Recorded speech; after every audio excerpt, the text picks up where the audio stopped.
안녕하세요. 시어머니 때문에 결국 이혼까지 하게 되었습니다. 결혼할 때까지만 해도 저한테 시어머니는 없는 사람이나 마찬가지였어요. 왜냐하면 진짜로 없었거든요. 결혼한다고 처음 인사드리러 갔을 때도 아버님 혼자서만 자리를 지키셨고, 상견례 때도 물론이고 결혼식도 전부 아버님 혼자였습니다. 사별한 것도 아닌데 경사를 이야기하는 자리에 집사람이 부재라 면목이 없다며 상견례 때 저희 부모님께 인사보다 사과를 먼저 하셨던 아버님이 생각이 나네요. 그래도 아들 결혼식인데 연락이라도 되었다면 아들 장가가는 모습이라도 보여줄 수 있었을 텐데 라고 하시며 결혼식 전날에도 안타까운 마음을 전하셨지요. 시어머니가 안 계신 이야기는 남편하고 결혼 이야기 나오자마자 전해 듣게 되었습니다. 어차피 알게 될 텐데 숨길 이유가 하나도 없다면서 이야기를 꺼내주었죠. 남편이 군대에 전역할 때 돼서 말년휴가 나와가지고 집에 왔는데 그때부터 어머님이 집에 안 계셨대요. 그땐 아버님이 남편한테 엄마 친구들하고 해외여행 갔다고 그런 식으로 말을 하셨다 해요. 남편은 그 말을 그대로 믿었죠. 전화 몇 번 했는데 안 받으시길래 얼마나 신나게 노시면 전화도 안 받으실까 대수롭지 않게 생각했었답니다. 그래도 말년휴가 맞춰서 해외여행을 간 게 조금 서운하긴 했었다죠. 암만 휴가 마치고 부대 복귀해서 일주일도 안 지나서 전역이 예정되어 있다지만 그래도 14박 15일 모처럼 길게 나온 휴가인데 엄마가 해준 집밥도 먹고 싶었고 자기도 자기 나름대로 가족여행 계획도 세우고 있었다고 해요. 그래서 한 달에 20만 원도 안 되는 월급 아끼고 모아서 100만 원이나 만들어 나왔었다는데 일주일 뒤면 다시 집에 온다지만 괜히 말년휴가 나와서 펑펑 놀다가 모처럼 가족여행을 위해 모아놓은 돈 그거 다 써버릴까봐 휴가 나와서 제대로 놀지도 못하고 그렇게 부대에 복귀했었답니다. 그렇게 전역하고 다시 집에 돌아왔는데 그때도 어머님이 안 계셨대요. 남편이 아버님한테 엄마 뭐 해외여행이 아니라 배낭여행이라도 가신 거냐고 어찌 아직도 집에 안 계시냐고 그렇게 물었는데 그때서야 아버님이 어머님이 사실집을 나갔다는 이야기를 해주시더랍니다.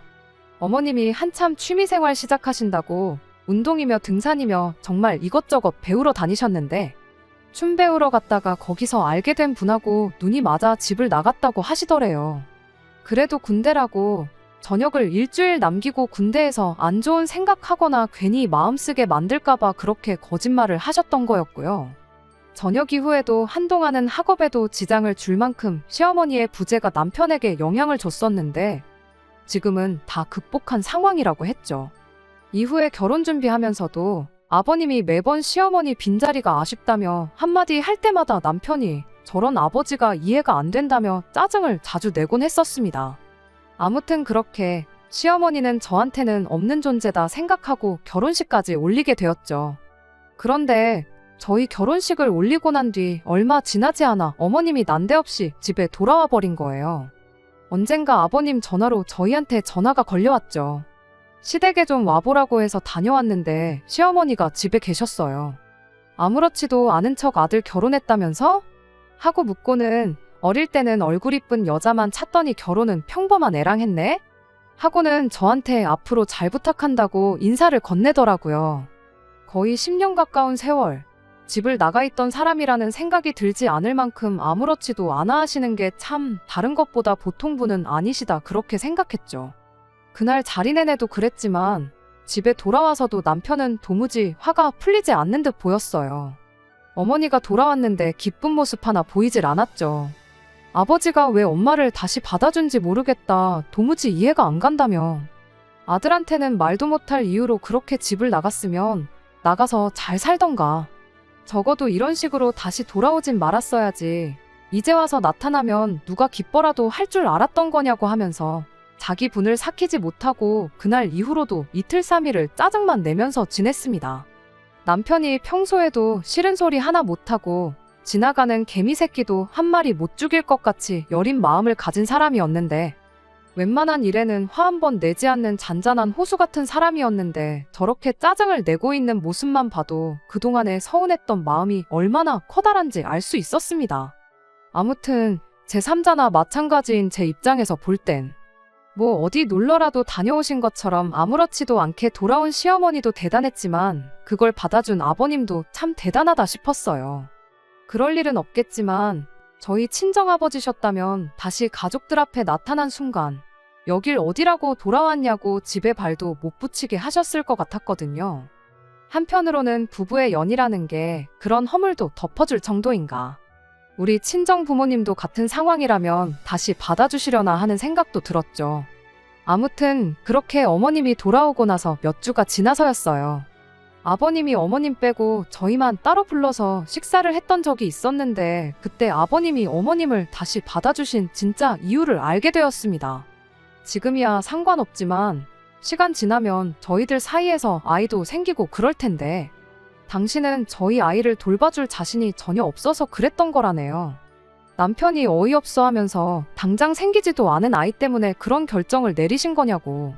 그리고 요즘 출산율이 바닥이다 뭐다 해서 육아에 대한 복지가 예전같이 나쁘지가 않다고. 누가 부모님한테 아이 맡기냐. 우리들 맞벌이 하는데 사람을 써도 되는 거고 그러는 건데 그런 이유였으면 차라리 우리한테 상이라도 한마디 해주시지 그랬냐며 아버님 말에 엄청 대들었습니다. 아버님은 암만 그래도 살다 보면 네 엄마 도움받을 일이 있을 거라고. 이게 다 니들을 위한 결정이나 마찬가지니 너무 싫어하지 말아라 하면서 단호하게 말을 하셨죠. 말씀은 저희를 걱정하고 신경 쓰니까 내린 결정이라고 하시지만 저 역시 하나도 기쁘거나 감사하지는 않았어요.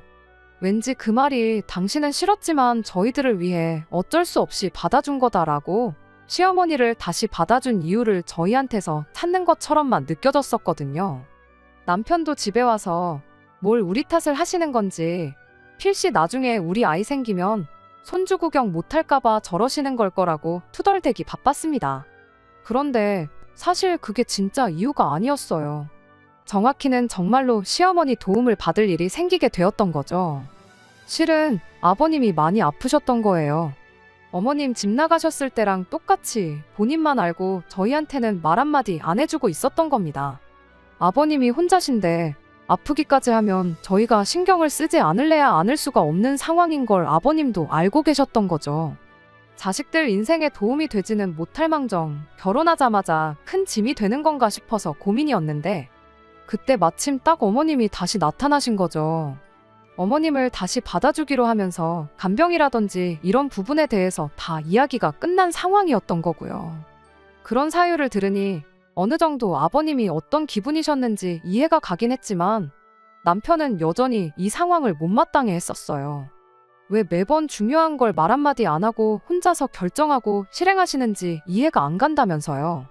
그렇게 결국 저희가 결혼 생활 2년차를 넘기던 해에 아버님은 병을 이기지 못하고 세상을 떠나시게 되었습니다. 이미 아버님께서 저희 결혼할 때 가지고 계셨던 재산 대부분을 처분해서 저희 결혼하는데 보태주신 상황이었어요. 아버님 앞으로 남아있던 재산은 어머님 앞으로 전부 돌아가게 되었지만 덕분에 그게 그렇게 많은 편은 아니었습니다. 남편은 아버님이 돌아가시고 나서 어머님한테 찾아가 이렇게 말을 했어요. 아버지도 돌아가셨고 다시 자유의 몸이 되신 거니 어머니 하고 싶은 대로 사시라고요. 겉으로 듣기에는 어머님 마음 가는 대로 살라는 배려 섞인 말처럼 들렸겠지만 사실 그건 연을 끊자는 소리나 마찬가지였습니다. 어머님 앞으로 돌아간 재산도 있으니 그 돈으로 혼자 지내라는 말이나 마찬가지였죠.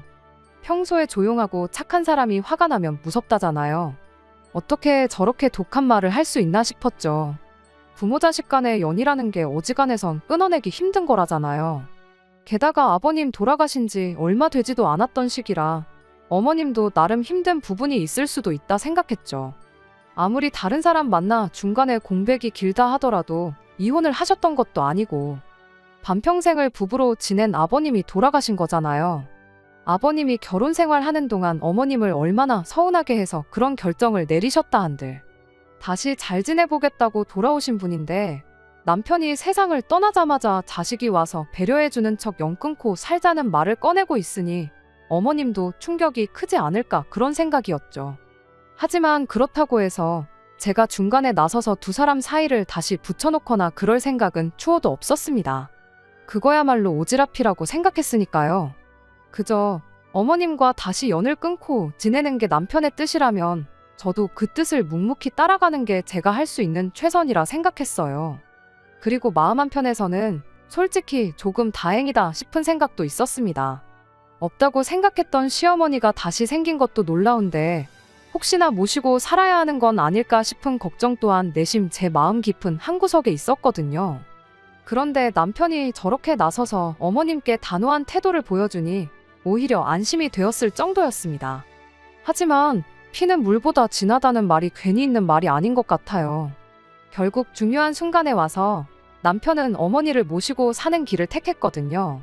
아버님이 돌아가시고 나서 남편이 어머님께 그런 말을 전하고 실제로 한동안 시어머니는 저희들 앞에 나타나기는커녕 전화 한 통 없으셨어요. 이따금씩 친정 식구들과 함께하는 자리를 가지면 남편이 이제 저는 장인 장모님을 제 부모님이라 여기고 살겠다. 앞으로 자식처럼 효도하겠다는 식의 표현을 자주 했었는데 저희 부모님께 잘하겠다고 그러는 게 고마운 마음도 있었지만 한편으로는 저 사람 마음이 많이 심란하겠구나 싶은 생각도 같이 들었습니다. 아버님은 돌아가셨지만 어머님은 멀쩡히 살아계시는데 자기 입으로 이제 양친이 다 안 계신 거나 마찬가지다 하고 있는 그 마음이 도저히 가늠이 되지 않았죠. 그러던 중 연락 없이 지내던 시어머니가 저희 집에 짐을 싸들고 찾아왔어요. 그날의 일은 아직도 어제 일같이 생생히 기억이 나네요. 아버님 돌아가시고 그렇게 거의 반년 가까이 시어머니하고는 연락도 한 통 없이 지냈었어요. 그리고 그날은 남편이 어머니 마음 가는 대로 사시라고 말을 꺼낸 이후로 처음 시어머니한테서 저희한테 연락이 왔던 날이었죠. 아침에 회사 막 출근해서 일을 하고 있는데 저한테 전화가 한 통 걸려왔어요. 시어머니한테서 온 전화인 걸 확인했는데 그때는 일부러 받지 않았습니다. 반년 동안 연락이 없으셨던 분이니 뭐 전화를 실수로 잘못 걸었던 건 아닐까 생각했었어요. 암만 잘못 건 전화라 할지라도 전화를 받는 게 당연한 매너일 수도 있겠지만 말씀드렸다시피 이미 반년 동안 연락을 하지 않았다 보니 어떻게 전화를 받아야 할지 무슨 이야기를 해야 할지 생각해보니까 막막한 거예요. 무슨 이야기를 하시려나 어떤 이야기를 해야 하나 혼자서 머릿속으로 예상 시나리오를 쓰고 그러고 있었는데 다행히 그런 고민하던 중 전화가 그냥 끊어졌어요. 정말 실수로 잘못 전화를 거셨나 보다 그렇게 넘겼고 그렇게 회사에서 예정되어 있던 팀 회의가 시작되었죠. 그런데 한참 회의가 진행되고 있는 와중에 다시 시어머니한테 전화가 걸려왔어요. 보통 전화를 2번 연속으로 잘못 거는 일은 없잖아요? 시간차가 있긴 했지만 다시 전화가 걸려온 걸로 봐서 진짜로 저한테 어떤 용건이 있어서 전화를 하신 거구나 싶더라고요. 어차피 회의 중이기도 했고 혹시나 싶은 마음에 같은 실수를 2번 하신 건 아닌가 생각하고 진짜로 잘못 걸린 전화이길 기대하면서 또 전화를 무시했습니다. 그런데 이번엔 먼저 걸려왔었던 전화와는 다르게 전화가 끊기자마자 곧바로 다시 시어머니한테서 전화가 걸려오더군요. 하지만 한참 회의가 진행 중인 상황에 제가 전화를 받겠다고 자리를 비우기도 뭐한 상황이었지요.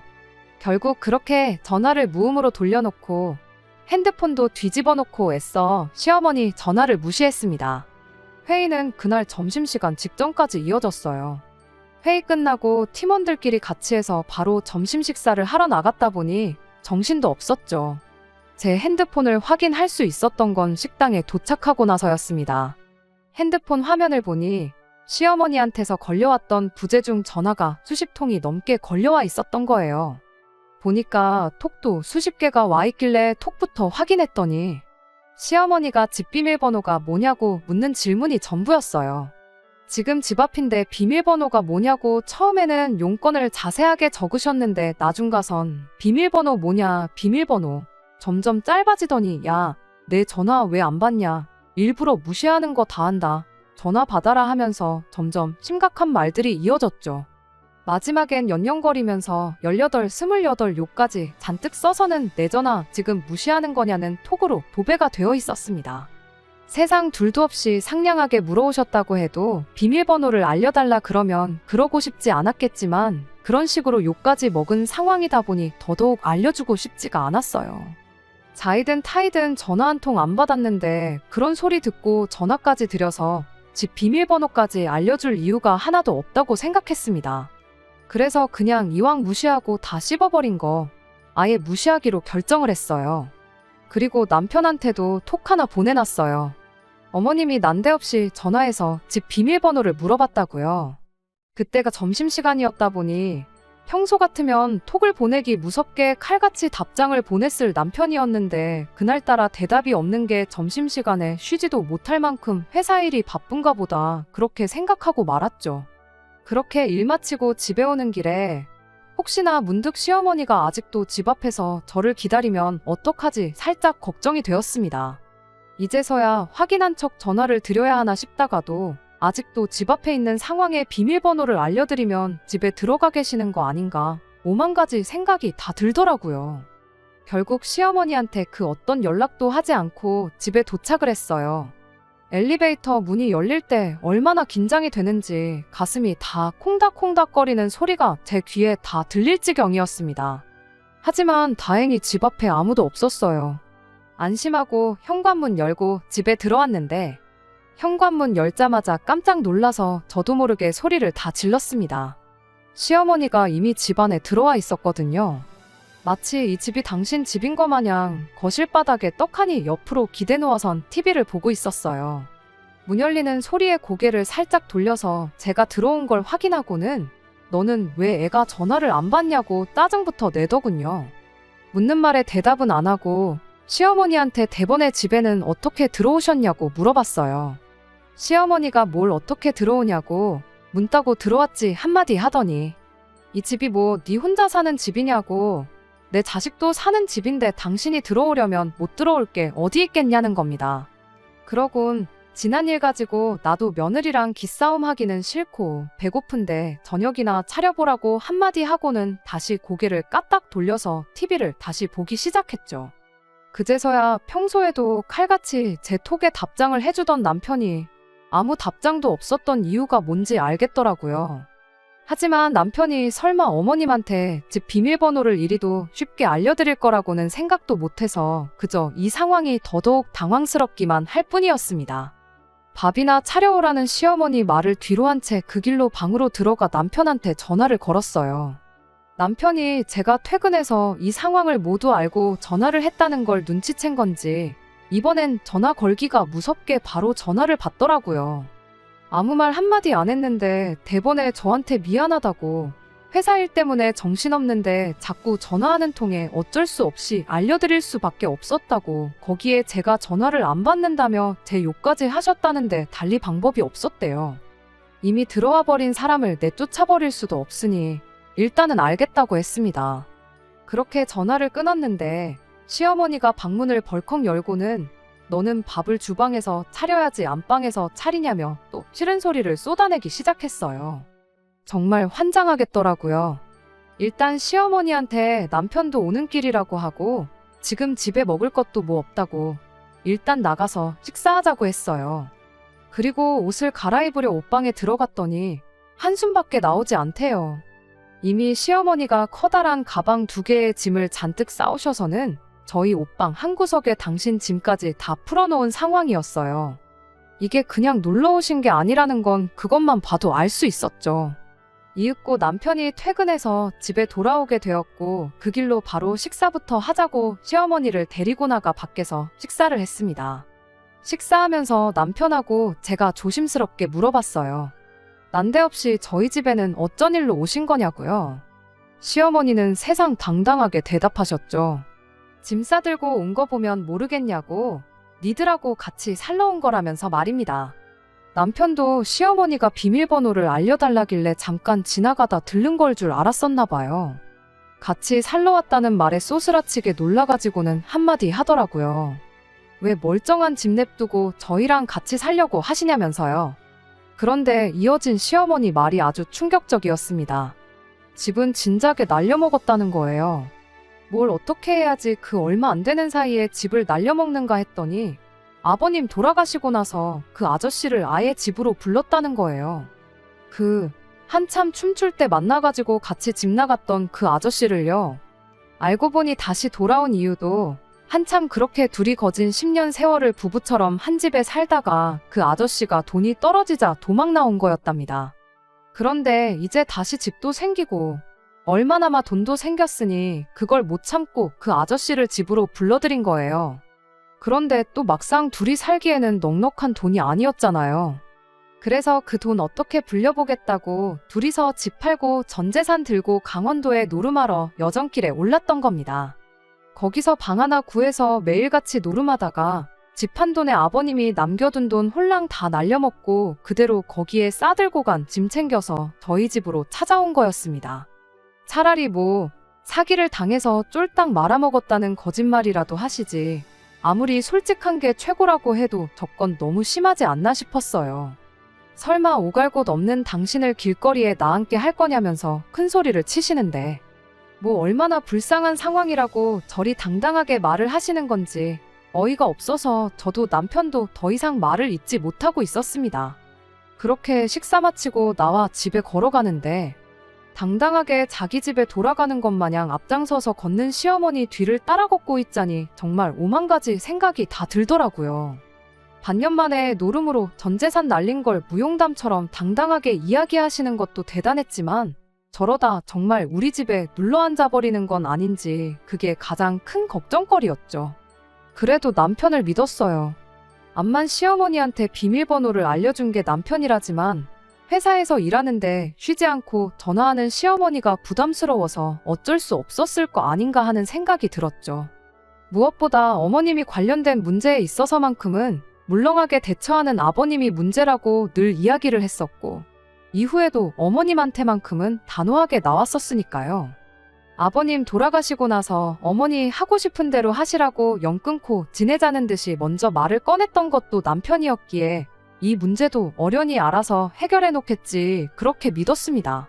제 옆을 따라 걷고 있던 남편은 집에 가는 길 내내 아무 말이 없었는데 나름 자기도 가장 좋은 해결책을 찾아낸다고 생각이 많은 거구나 싶어서 일부러 말 한마디 하지 않았어요. 그렇게 집에 도착했는데 거기서 또 한 번 어이가 없는 상황이 펼쳐졌지요. 집에 도착하자마자 시어머니가 배도 부르고 이제 졸려서 한숨 자야겠다 그렇게 한마디 하더니 저희들이 방에 있는데도 불구하고 안방문을 덜컥 열고 들어오더니 저희는 있는 둥 없는 둥 신경도 안 쓰고 그대로 안방 침대에 자연스럽게 드러눕더라고요. 순간 너무 당황해서 제가 먼저 말을 꺼냈어요. 어머님 지금 뭐 하시는 거냐고요. 시어머니는 보면 모르겠냐고 방에서 볼일 다 봤으면 잠 좀 자게 얼른 불 끄고 나가라고 당당하게 말을 하더라고요. 아니 피곤하신 건 알겠는데 왜 저희 침대에 누우시냐고 그렇게 한마디 했더니 시어머니가 저보고 아주 꼴값을 떤다고. 얼굴 못난 것들이 성질도 더럽다는데 그 말이 틀린 게 없다면서 그럼 시어머니를 얼음장 같은 바닥에 재우고 니들은 편한 침대에서 자겠다는 거냐고. 넌 부모도 없냐고 하면서 성질을 내는 거 아니겠어요? 순간 짜증이 나서 저도 시어머니한테 한 소리 했어요. 제가 부모가 있는지 없는지는 상견례도 결혼식도 안 오셨으니까 모르시는 거 아니겠냐고 그걸 질문이라고 하시는 거냐고 언성을 높였죠. 시어머니는 전연저거 말하는 꼬라지 좀 보라고 하면서 너는 네 부모한테 말 그렇게 하느냐 아니면 그렇게 해도 된다고 가정교육을 받은 거냐 하면서 떠들어대기 시작했습니다. 분위기가 심각해지니 남편이 저를 뜯어말리고 방 밖으로 데리고 나왔어요. 그런데 상황을 말리고 싶었으면 그냥 참으라고 한마디 하면 될 것인데 저보고 좀 참으라고 그동안 잘했으면서 왜 오늘따라 과민 반응이냐고 짜증을 내는 거 아니겠어요? 이게 참을 상황이냐고. 한번 얼굴도 못 본 우리 친정부모님 들먹거리면서 저러시는데 아무 말도 안 하고 그럼 해실거리고 가만히 있었어야 하냐고 했죠.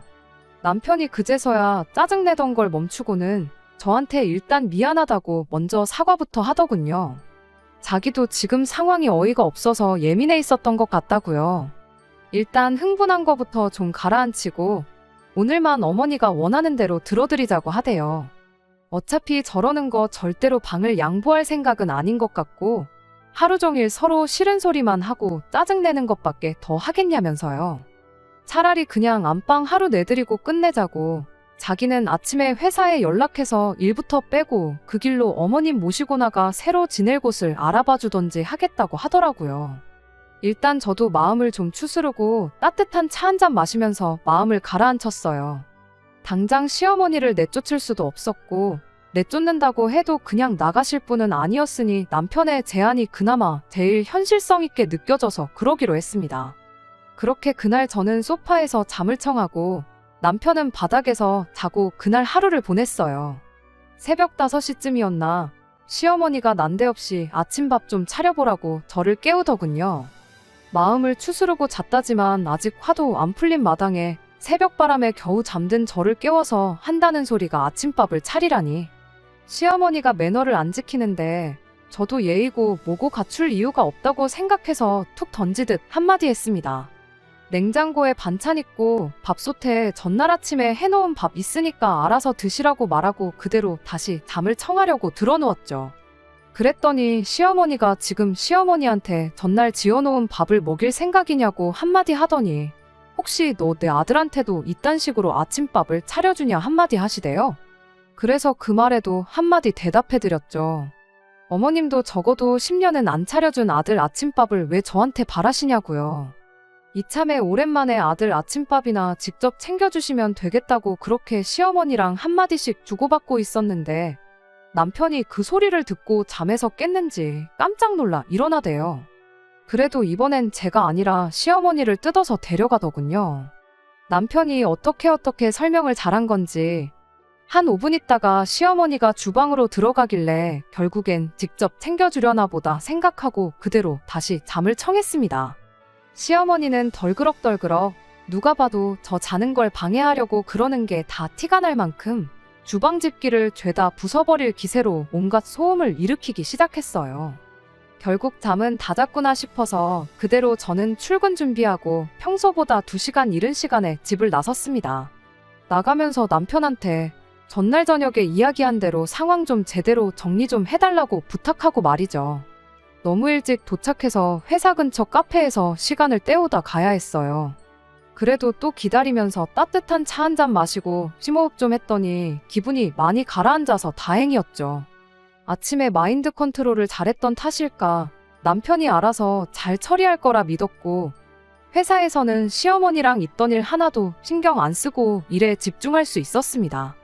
그렇게 퇴근하고 집에 들어왔는데 집 앞부터 청국장 냄새가 진동을 하고 있더라고요. 옆집에서 끓여 먹는 건가 하고 생각했는데 현관문 열고 들어오니 남편이 식탁에 앉아있고 시어머니가 주방에서 청국장을 끓이고 있었습니다. 순간 멍해서 이게 무슨 상황인가 싶었죠. 남편은 그런 저를 보더니 애써 모르는 척 고개를 숙이고 있었고 제가 들어온 걸 알게 된 시어머니는 너는 어떻게 된 애가 남편이 좋아하는 음식을 고작 집에서 냄새난다는 이유로 한 번을 안 해줄 수가 있냐면서 마누라는 맞냐고 한마디 하시더군요. 그러더니 내 아들 먹으라고 한 거지 네 먹으라고 해놓은 거 아니니까 너는 저녁 먹으려거든 나가서 혼자 먹던가 우리 아들 식사 다 끝나면 네 혼자 네 먹을 거 해먹던가 하라고 하는 거 아니겠나요? 순간 그 길로 남편 팔을 잡아채서 방으로 끌고 들어왔어요. 시어머니가 중간에 방해 못하게 문도 잠궈버리고 남편한테 한마디 쏟아냈죠. 해결하겠다고 큰소리 칠 때는 언제고 지금 이게 무슨 상황이냐고. 입이 있으면 설명 좀 해보라고요. 그랬더니 남편이 거의 울기 직전의 표정으로 울먹거리면서 이대로 당분간만 시어머니랑 함께 지내면 안 되겠냐고 오히려 되묻는 거 아니겠어요? 아침에 엄마가 차려준 밥을 먹으니 옛날에 가족들이 단란하게 지내던 것도 생각이 나고 이래저래 고민이 되었다나요. 아버지 돌아가시고 자기가 그렇게 모질게 대했는데 그런데도 우리 집에 이렇게 찾아오신 거 보면 오죽 답이 없었으면 그러셨겠냐며. 당장 돈 한 푼 없는 분이 어디 가서 무슨 방을 구하시겠냐고. 차라리 우리 집에 당분간만 모시고 살면서 어머님이 직장 구하고 방을 구해나갈 돈을 어느 정도 모으실 때까지 기다려주면 안 되겠냐 하는 거예요. 어이가 없어서 잘도 일자리 구해서 혼자 지내실 능력이 되는 분이셨으면 진작에 여기 찾아올 일 없이 잘 지내셨을 거라고. 나는 단 하루도 더 같이 있고 싶지 않으니 모시고 싶으면 너 혼자 모셔라 하고 한마디 강하게 쏘아붙였어요. 그랬더니 남편이 저보고 너무하다고 하더군요. 어머니까지 안 계시면 자기는 완전히 고아라고. 저런 상태에 어머니를 내쫓아서 어머니가 잘못되기라도 한다면 자기는 평생 저를 원망하면서 살 거라는 거 아니겠어요? 그러곤 그 엄마의 그 자식 아니랄까봐 전날 시어머니가 제 성질 긋듯이 친정 부모님 이야기까지 꺼내대요. 이게 시어머니가 아니라 장모님이었으면 저 또한 자기랑 똑같은 결정을 내렸을 거라고요. 남편한테 애초에 시어머니랑 우리 엄마랑 비교하는 게 말이 안 되지 않냐고. 우리 엄마는 춤바람 나서 외간 남자랑 눈 맞아 10년 동안 집 나가 살았던 적도 없고 노름판 가서 전 재산 탕진하고 자식한테 빌붙으신 적도 없다고요. 설령 그러셨다고 해도 멀쩡히 결혼해서 가정 꾸리고 사는 자식한테 찾아오실 분도 아니라고 말도 안 되는 소리 하지 말라고 했죠. 나도 평생 남편한테 엄마를 벼랑 끝으로 내모른 독한 배우자 소리 들으면서 살고 싶은 생각 없다고, 그러니까 모시고 싶으면 혼자서 실컷 모시라고 했죠. 그런다고 내가 어머님 자리 잡을 때까지 친정 가서 기다려주겠다는 소리는 아니라고 당장 내일 이혼 서류 만들어 올 테니까 이혼할 각오하고 어머님을 모시라 했습니다. 시어머니가 밖에서 다 듣고 있었는지 방 문고리를 철컥철컥 흔들면서 저한테 방문 너머로 욕짓거리를 하기 시작했죠. 그 방에서 나오기만 해보라고 아주 산송장을 만들어서 내쫓아버리겠다며 저보고 부모 자식 간에 연을 끊어놓으려고 작정을 했다고 난리법석을 떨길래 제가 또 한마디 해줬죠. 부모 자식 간에 연을 먼저 끊은 건 아줌마 아니냐고요. 10년 세월 만에 집에 빈털터리로 돌아온 마누라 받아준 보살 같은 남편, 집 나갔다가 10년 세월 만에 돌아와 전 재산 날려먹고 자식 집에 얹혀 살겠다는 엄마를 모시고 살고 싶다는 효자 아들 내치고 남처럼 살다 돌아온 사람이 이제 와서 부모 자식 간에 어쩌고 타령 좀 하지 말라고요. 그랬더니 이젠 남편까지 나서서 저보고 말이 심한 거 아니냐고 한마디 하더라고요. 그때 딱 느꼈어요. 남편은 어떻게든 제가 아닌 어머니를 택할 거라는 사실을요. 그래서 저도 뒤도 안 돌아보고 누가 못 모시게 했냐고, 이혼해 줄 테니까 아줌마는 10년 동안 안 차려준 아들 밥이나 좀 차려주시고 네 녀석은 10년 동안 못했던 자식 노릇 효자 노릇 실컷 하라고 한마디 말해주고 그 길로 저는 집을 나와 친정으로 향했어요. 친정아버지가 대노하셔서 집까지 쫓아가겠다는 걸 뜯어말리고 그냥 저는 그 길로 곧바로 변호사도 알아보고 이혼 서류도 작성하고 그렇게 한동안 바쁜 시간을 보냈죠. 다행히 남편이 이혼 서류에 바로 사인을 해주긴 했어요. 저희 결혼할 때 돌아가신 아버님께서 해준 게 워낙 많았다 보니 재산 분할도 깔끔하게 가져왔던 대로 딱 7대 3으로 나누기로 하고 그렇게 합의 이혼을 시작하게 되었습니다. 세상에 결혼할 때는 있지도 않았던 시어머니 때문에 이혼까지 하게 될 줄은 정말 몰랐어요. 한참 이혼 소송 마치고 숙려기간 동안 기다리고 있었는데 남편이 저한테 잠깐 좀 볼 수 있냐고 연락을 해오더군요. 말로는 방 정리하다가 제 물건이 나왔다고 그거 돌려줄 겸 해서 겸사겸사 보자길래 얼굴 보고 싶지 않으니 그냥 택배로 보내라고 그렇게 한마디 하고 말았는데 남편이 기어이 그걸 전해주겠다고 친정 앞까지 찾아온 거예요. 괜히 친정집에 들어오라고 했다간 저희 아버지한테 걸려서 인간이 뼈도 못 추릴 것 같아 제가 나가서 남편을 만나고 왔습니다. 남편이 제 물건이라고 가져온 건 정말 가짜는 물건이었어요. 결혼할 때 커플 잠옷이라고 같이 맞춘 잠옷이었는데 일부러 두고 온 거라고, 가져갈 생각 없고 친정집 아파트 경비실 근처에 헌옷 수거함 있으니 집에 갈 때 거기서 알아서 버리고 가라고 그렇게 한마디 했죠. 그랬더니 남편이 그래도 우리 추억이 담긴 물건인데 어떻게 그렇게 버릴 수 있느냐고 하는 거 아니겠어요? 목소리도 깔고 분위기 잡는 게 뭔가 심상찮아 보였는데 아니나 다를까 잠옷은 일부러 옛날 생각나게 하려고 가지고 온 거였다는 걸 알게 되었어요. 조금이나마 좋았던 때 생각나게 만들어서 다시 합치자는 말에 그러자고 대답하게 만들 요량으로 말이죠. 시어머니는 어떻게든 쫓아낼 테니 다시 합치자길래 무슨 바람이 불어서 마음이 바뀌었냐고 제가 되물었어요. 하지만 남편은 끝까지 이유를 말해주지 않았습니다. 그래서 저도 남편을 떠보듯 이유를 모르고서 또 언제 뒤통수 맞을 줄 알고 당신하고 다시 합치겠느냐고 조금 여지를 주듯이 대답을 했죠. 그랬더니 남편이 그 말에 넘어가 진짜 이렇게 된 이유를 술술 털어놓더라고요. 저희가 이혼 서류 접수하고 나서 한 달 정도 지났을 때였는데 퇴근하고 왔더니 집에 웬 모르는 사람이 있더랍니다. 강도라도 들은 줄 알고 깜짝 놀랐는데 그게 아니라 그 사람 바로 최초의 시어머니를 집 나가게 만들었던 장본인이자 이후에도 아버님이 남겨놓은 재산을 반년 만에 노름으로 죄다 털어먹은 그 아저씨였다네요. 시어머니가 남편 출근한 사이에 그 아저씨라는 인간을 집에다 들인 거였죠.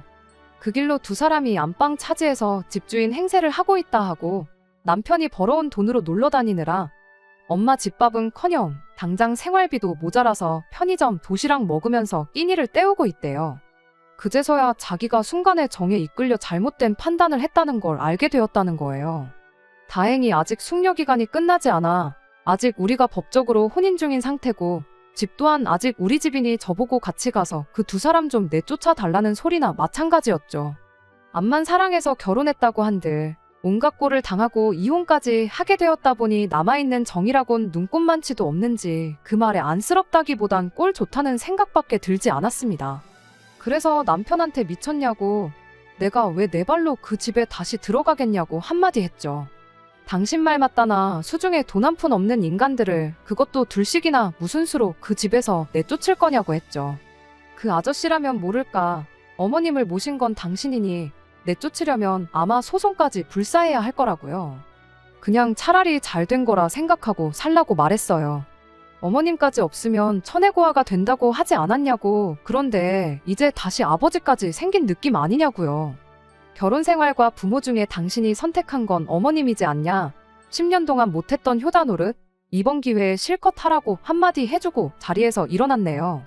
남편이 제 마음을 돌려보겠다고 가져왔던 커플 잠옷도 그냥 제가 들고 나와서 집에 돌아가는 길에 헌옷수거함에 쑤셔받고 왔어요. 그 잠옷이 뭐겠냐마는 더 이상 남편하고 엮인 거 하나 없이 제 손으로 모든 걸 끊어버린 것 같아 마음이 한결 후련해지더라고요. 결국 시간이 지나 숙려기간도 끝나게 되었고 저희는 진짜 남남이 되었습니다. 순간 효자 노릇 한번 하려다가 떼지도 못할 혹 하나 더 생긴 건데 이거야말로 자업자득 아니겠나요? 아무튼 팔자에도 없었던 시어머니가 갑자기 생겨서 하마터면 제 인생까지 같이 꼬일 뻔했는데 암만 이혼녀 딱지를 달았다고 한들 남은 인생 꼬이는 것보다 이 편이 훨씬 나은 것 같습니다. 끝까지 들어주셔서 감사합니다. 오늘의 사연은 여기까지입니다. 구독과 좋아요, 알람 설정 부탁드리고 더 좋은 사연으로 다시 찾아뵙겠습니다. 감사합니다.